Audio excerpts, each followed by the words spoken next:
Hello বন্ধুরা, আসসালামু আলাইকুম।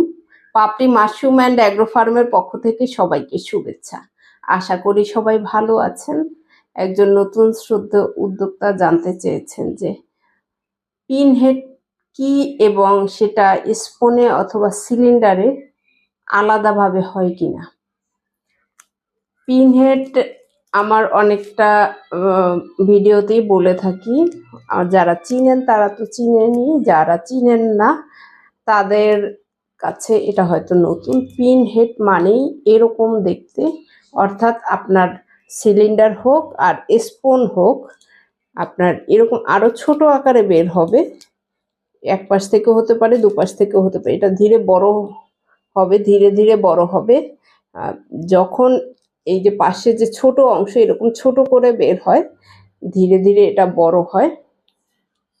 এটাকেই বলে পিন হেড। যারা চিনেন না তারা দেখে নিতে পারেন। অর্থাৎ আপনি যদি পিন হেড না চিনেন তাহলে কিন্তু আলাদা যত্ন নিতে পারবেন না। অবশ্যই আপনাকে পিন হেড চিনতে হবে, কারণ মাশরুমের পিন হেড আসার পরেই আলাদা যত্ন নিতে হয়। সেটা ওয়েদার অনুযায়ী একটু ভিন্ন।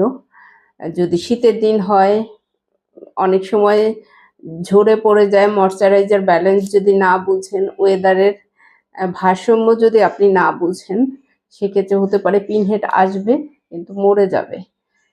সেটা সমসাময়িক আমি ভিডিও দিয়ে দিব কখন কোন সময় কি আপনাকে পদক্ষেপ নিতে হবে। কিন্তু যারা পিন হেড চিনেন না তারা এই পিন হেডটা দেখে নিন, কারণ এই পিন হেড আসার পরেই আপনাকে পানি স্প্রেটা বুঝে শুনে করতে হবে। কারণ যদি পানি স্প্রে না করেন এই পিন হেডে গ্রোথ আসবে না।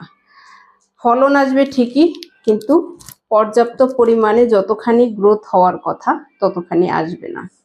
যার কারণে পিন হেড চিনাটা অনেক জরুরি এবং পিন হেড আসার পরে তার যত্ন নেওয়াটাও অনেক জরুরি। আশা করি ভিডিওটি দেখে উপকৃত হবেন। ভালো থাকুন, সুস্থ থাকুন এবং নিজ ঘরে ঘরে মাশরুম চাষ করে নিজের পুষ্টির চাহিদা মিটিয়ে তুলুন। ভালো থাকুন, আল্লাহ হাফেজ।